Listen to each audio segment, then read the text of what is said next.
ગુજરાત રાજ્યમાં બનેલી મોરબી પુલ હોનારત દુર્ઘટના, સુરત તક્ષશિલા અગ્નિકાંડ અને રાજકોટ ગેમ ઝોન અગ્નિકાંડ જેવી દુર્ઘટનાઓ પાટણ શહેરમાં ન બને તે હેતુથી પાટણ શહેરની તમામ બાંધકામની પરવાનગી રજૂ કરે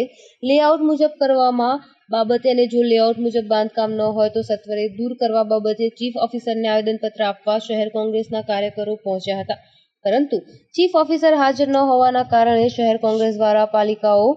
એસને 11 મુદ્દાઓનું આવેદનપત્ર આપ્યું હતું. જો લેઆઉટ પ્રમાણે કામ કરવામાં નહીં આવે તો ગાંધી ચિંધ્યા માર્ગે આંદોલન કરવામાં આવશે તેવી ચીમકી પણ આપી હતી. પાટણ નગરપાલિકાના ભ્રષ્ટ અધિકારીઓ અને પદાધિકારીઓની મિલીભગતના કારણે લેઆઉટ વિરુદ્ધ બાંધકામ, નાણાકીય લેતી દેતી અને લેઆઉટ વિરુદ્ધના બાંધકામોમાં પાર્કિંગ, પબ્લિક ટોયલેટ બ્લોક અને ફાયર સેફ્ટીનું કોઈ ધ્યાન રાખવામાં આવતું નથી, જેને લઈ પાટણ શહેર કોંગ્રેસ સમિતિ દ્વારા પાલિકા ચીફ ઓફિસરને આવેદનપત્ર આપવા પહોંચ્યા હતા, જ્યાં ચીફ ઓફિસર હાજર ન રહેતા કોંગ્રેસના કાર્યકરોએ ભાજપ વિરોધી સૂત્રોચ્ચાર કરી વિરોધ નોંધાવ્યો હતો. Bureau report, Anil Ramanuj, Radhanpur.